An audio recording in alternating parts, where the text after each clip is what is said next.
Got it. How you doing? I am It's so well. good Long to time no see see. you. Yeah, good to see you as well. Thank you for doing this. Nice images behind you too. I like that. Very pretty. Thank you. Thank you. Well, I'm excited. I'm doing a telesummit. My intention is to reach as many nurses as possible.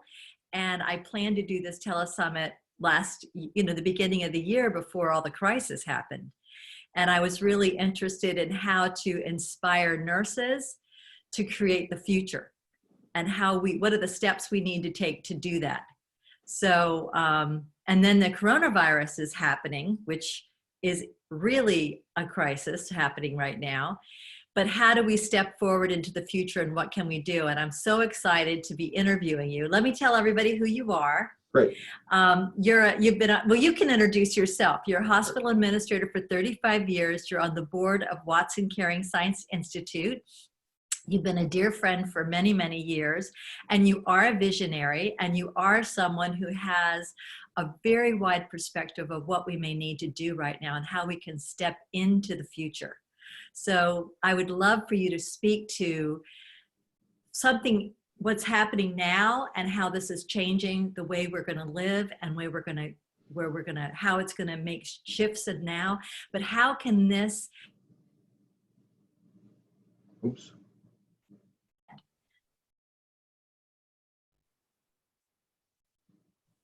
All right, thank you for that. We had a little freeze there in your video, so hopefully mine's coming through okay. So thank you for that, Mary. And as Dr. Rockwood Lane, as Mary has said, we've known each other for a very long time and done a lot of good work together, and I'm exceptionally impressed with Mary's work over the years. So as Mary said, I've been in hospital administration for 35 years. I'm currently a hospital president, and I've done that for about 15 years.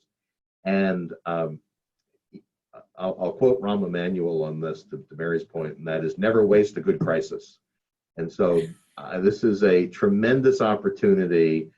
We've seen it across all sorts of things. We have another example of that before we get into nursing, and that is if you look at virtual and telemedicine, where we had lots of barriers and lots of reasons why we couldn't.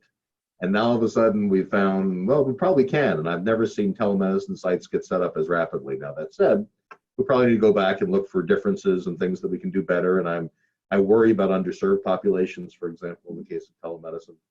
Although I will tell you, we've been surprised by the number of folks with access to smartphones and their ability to do these kinds of things. So lots to do in that regard, but it points to barriers that we thought were there don't necessarily have to be there, and it just takes a little bit of will. So in that regard, I think this is a unique opportunity for nursing and professional nursing practice in terms of breaking through barriers that maybe many of us thought we couldn't get through or politically couldn't get through. And there's been a long history of recognition that in order to meet the healthcare needs of the world, let alone the United States, that we need to rely on everyone to their abilities, and having staff at the top of their license, regardless of what that license is, or top of their certified capabilities or taught capabilities, whatever that may be, as inclusive as possible, I think this is a unique opportunity to deliver that message where we haven't, maybe before, would have met other resistance. One of the things that I think is also interesting in this process is, my impression is the role of the public health nurse has diminished over the last few decades. And I find it interesting that in the national level presentations around coronavirus, for example, much of it is coming through physicians' views, and that's appropriate. And infectious disease professionals, that's appropriate. What I haven't seen is infection control preventionists and public health nurses and their voice in this. And I think there's it speaks to that opportunity in terms of nursing's opportunity, particularly with respect to public health, and then carrying that forward so that it's not just advanced practice nurses in their role in hospital settings, which is a big part of what I do, is exceptionally important, but it's the role of nursing across the healthcare spectrum. And I don't think I would be wrong in suggesting that nurses spend far more time with those of us than our physician colleagues, to a certain extent by design. And so it creates a tremendous opportunity for professional practice of nursing to reshape and reformat the presence and the voice of nursing with respect to health in general, and probably today, public health in particular. How do you see nurses can step up into that role? You know, I think there's the interesting opportunity is affecting public policy today while there's a window to listen. Telemedicine, again, I think is the good example. And I think, you know, our Jesuit friends use a principle called casuistry, which says take something and compare it to something else. So in this particular case, in the way that we have seen, okay, we have found a way to break barriers in telemedicine, use those same tools to break barriers with respect to nursing. And so elected officials are important. This is one of the greater challenges in healthcare in general, because physicians aren't great at this either. Their lawyer friends are far better at this. But it's the investing time in professional organizations being trusted, and because professional organizations help with those voices. But it's also, quite frankly, every nurse I know is a constituent of a congressman, of a senator, of a state rep, of a state senator. And right now they are all looking for ways to improve. They trust nurses. And it is that opportunity to say, hey, here's your chance, congressman, senator, representative, to make a difference. Listen to my voice in terms of this. These are things that we can do to make us all better. And it's interesting, if you look at Boris Johnson's interview over the weekend, the Prime Minister of the United Kingdom, he singled out the two nurses that took care of him. He is in a very important position to recognize the importance of professional practice of nursing. And I would suggest to my colleagues in the UK, no better opportunity to then communicate what the agenda of nursing in the UK. Our colleagues in the UK are justifiably proud of the National Health Services, the NHS, and no better time for the NHS to be moving forward its agenda, as it has done such a wonderful job reaching out and touching people. Wow. So what do you think the steps are we can take in our country? We call our congressmen, we call the people that are in office, and we articulate the value of our role. What are some of the things, the steps that we can take after that, after we call them? How do we follow through? I think great question, Mary. And I think the key is specifics, and that's where I think the professional organizations come into play, whether it's in our world from Watson Caring Science Institute, which, as Mary pointed out, I'm president of the board of, but also whether it's wherever you find your calling, whether it be holistic nursing, whether it be as nurse practitioners, whether it be as nurse anesthetists, whether wherever the right niche for you as nurse is, to connect with those groups, because there is power in quantity. And so the ability and to shape that message coming out from those groups, and to Mary's point, which is absolutely right, we need to be specific and we need to be time driven, so that we'd like to see this measure instituted in this period of time in order to affect change. Again, getting back to the don't waste a crisis, in some cases, it may be worth, and this is an interesting political judgment, and the society is helpful with this, in terms of accepting something that's temporary. It may be worth saying, can you put this in place for the duration of the crisis? And because that creates a great learning laboratory and may get over a barrier of people who are afraid of it being permanent. So put this in place for the crisis, put the protections in place, let's see how it works. We believe we're right, and we believe it'll make a difference. And if we prove that, then it should be permanent. And quite frankly, if we don't prove it, then fair enough, we should do something different. Exactly. So tell me what you see, if you could envision the nursing profession in 10 years, and you saw us being able to, as a profession, make significant changes in healthcare. Where do you think we should focus our roles and all the systems that exist within them? Very good. A great, excellent question. And, to me, there's a reason why survey after survey, and this is trite for those who are listening to this, but survey after survey say nurses are the most trusted. And that's not just because nurses are trusted. It's because nurses have earned that trust because of being practicing equanimity, being focused on the needs of the patient over self. And so that to me then becomes the key to all of this. Where that trust comes from is the practicing from loving kindness towards patient and towards others. And so to me, it's delivering the message in that way is where the buy-in comes in. So where I don't know is the specifics, and I'll leave that to those who actually do this as opposed to people like me. But I again, the top of license piece is trite. I don't know how we reshape. I don't know how we create teams. I don't know how we use a bad term, how we rely upon people's different skill sets. But I do think 10 years from now, the key is the recognition of the role of professional practice in shaping outcomes for the patient, in making sure that patients are equal partners in their care, and that continued advocacy. Now, one of the things I do think is interesting is this is, I think, less than subtle. We are burdened by an awful lot of documentation, and documentation is important. But I do think this is yet another opportunity in terms of how the one way we could probably free up nurses to do a better job of interacting with their patients if they spent less time having to document what they did with their patients. I am no expert in that, but some of those are also what Lincoln referred to quiet dogmas of the past. And so I think there's an opportunity to say, okay, is it real?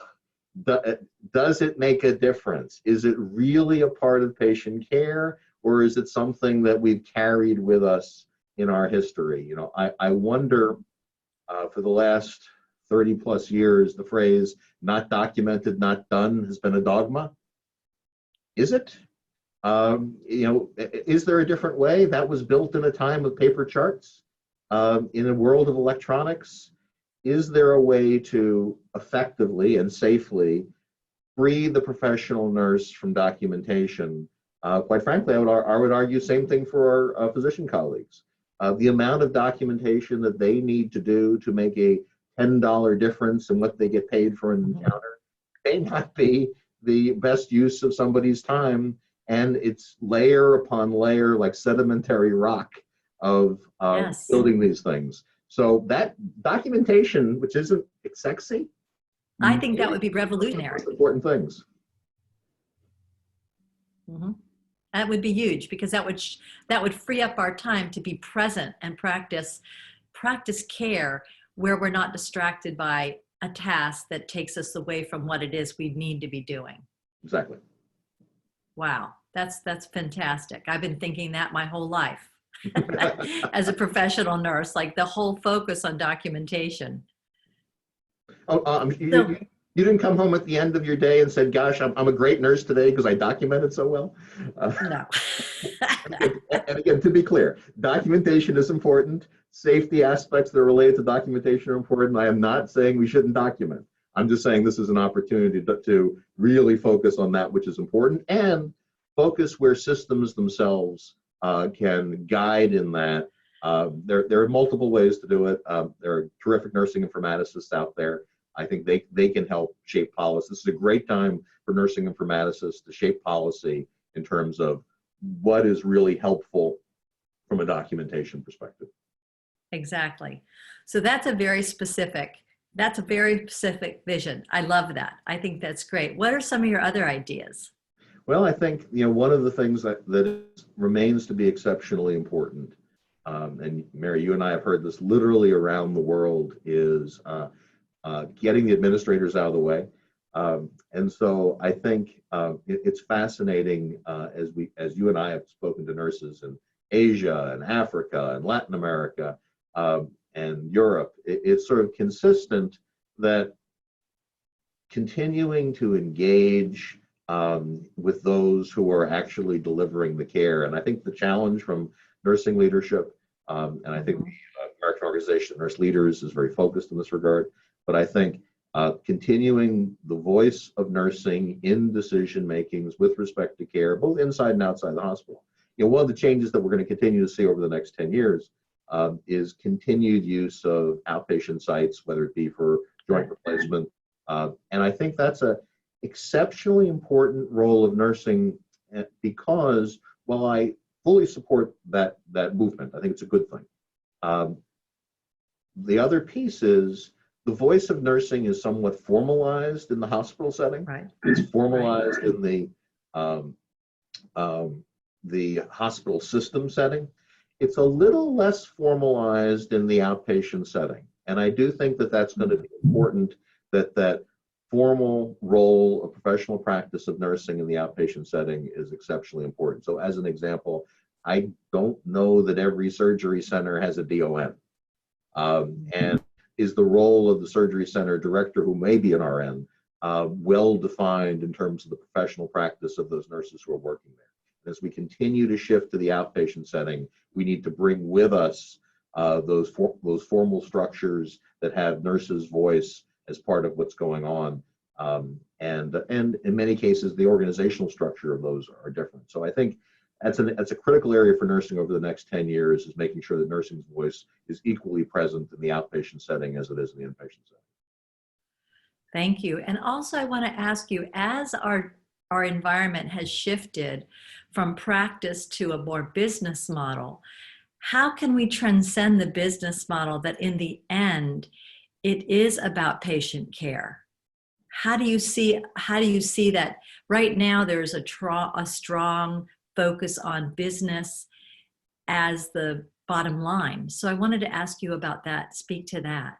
It's an interesting challenge. On the one hand, because we are looking at critical shortages of healthcare providers across the spectrum, so whether it be physicians, nurses, respiratory therapists, et cetera, as we have an aging population, the so-called, and the impact, of course, aging within the workforce, the so-called gray tsunami with the graying of the population and the graying of the workforce. The challenge is that, or silver tsunami, I think is better said, and nicer alliteration. The challenge is you've got market dynamics, right? So you have market dynamics that are driving pay, because if you've got greater demand than quantity of anything, you've got a market dynamic associated with pay. And compensation is such a critical element to all of us. And for those who, today we're recording this in the midst of our social distancing, and people, many of whom are home without pay today. I'm proud that UPMC, as well as a number of other organizations, have led the way in protecting our staff and their pay. But nonetheless, pay is important. So as long as you've got dynamics associated with pay and compensation, it is hard to free us from an economic environment around healthcare. So it's one of the things that planned economies don't do very well is allocate scarce resources. And so I think the economic model in the United States, which has great strengths and certainly has weaknesses, does a better job of allocating scarce resources than certain others. That said, I alluded earlier to NHS, and they have a long tradition in Britain of making that work. So I'm not saying it's certainly the only way to do this. Right. But if you look at some societies that have good values with respect to treating all, one of the challenges they often have, though, is in the allocation of scarce resources. So you get waiting lines, availability. Americans traditionally want it yesterday. When I was early in my practice, there were 5 MRI scanners surrounding my hospital, owned by various folks, and the entire country of Canada had 3. So Americans want what they want, when they want it, and they want it now, and that's okay. And so, again, I think market economies do a better job of allocating those scarce resources than planned economies. However, we need to have guardrails around market economies to make sure that we have equal access, not based on economics, but based on patient needs. Wow. So how do you think, as we move forward, where do you think, you don't, at this point, you're saying these options, this is what's happening, but what do you think the best outcome for us will be in the future You know, with I the think business model? to me, I think continued modifications of market economies is what fits the American culture and psyche. I don't think we are ready for an NHS, for example, style model. But in fairness, that came out of a devastated Europe and a different set of needs, a little bit like this comment about crisis. So it was Right. born at a time when the trade-offs were valuable to the British, and accordingly, they adopted and built strengths around it. Again, the U.S. psyche is very different in that regard, and so therefore I see, putting guardrails around, and what do I mean by guardrails? So as an example, whether support the Affordable Care Act or not, the concepts around the Affordable Care Act, and certainly it has its basis in actually a conservative think tank, the Heritage Foundation, the idea being of accountability and availability, I think are solid principles that most Americans can get behind. So to me, building off of what we have in a way that creates accountability and availability is important. I think there are those who are intrigued by the idea, for example, as Senator Sanders is with Medicare for All. I think there's some interesting concepts within Medicare for All. There's some challenges within Medicare for All in that Medicare today stands balanced on a couple of things, one of which is that there are other payers that are paying more. And so you have to make that in. Similarly, the Medicare system as it stands today is a tax-based system. Inherently, the employer contributions to healthcare are equivalent to a tax, but the idea of turning what the employer pays for your or my healthcare into a tax employer may be a little bit challenging to pull off. So I don't believe that we can have revolutionary reform. That happens occasionally in the United States, but we generally do a whole lot better with principled reform. So I think if you look at the New Deal, for example, and the development of Social Security as part of the New Deal, we didn't undo the national pension system by creating the Social Security Administration. We created the Social Security Administration in addition to the pension systems that were in place. And similarly, if you look at the Great Society, Medicare didn't end health insurance as we knew it. It changed and supplemented. And I think change and supplementation is probably better adapted in the American psyche than revolution. But we certainly have had revolutionary things occur here as well, including our founding. So as an evolutionary visionary in healthcare, how would you summarize the most important points of what you've shared with us today? I think it's little and big. And so what do I mean by that? Let's do the little things. Let's use this as an opportunity to go after things that can be profound but little, like, gosh, can we stop this documentation and replace it with that and make today easier to deal with? So that's little.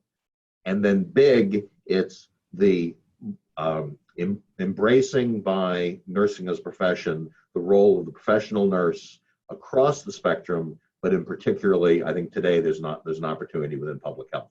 And I think there's a dynamic opportunity to say, how can we infuse public health departments in a way that can make a difference? This is not, I'm afraid, the last infectious disease that is going to affect us.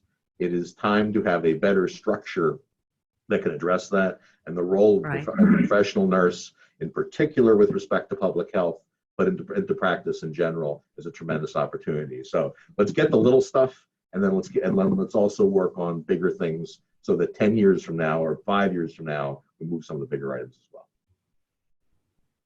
Thank you. This has been a fantastic time talking to you. Well, my pleasure, Mary. And sometime we'll turn this around. I want to hear what you have to think, your thinking and your creativity, as well as the fact your artistry comes through in your intellectual thinking as well. It's certainly informed me over the years. So I want to hear your views on the same questions. Well, I'm excited. After I talk to everybody, I'll have a whole different perspective. So this has been a real honor, and I love the time that you've taken with us. And thank you so much. And really, you are a hero in our midst doing what you're doing at your hospital. I know that a lot of people are counting on you, and you're right there, present and visible with them. And that's exactly what they need. Thank you for that, Mary. Thank Take care. you. Bye.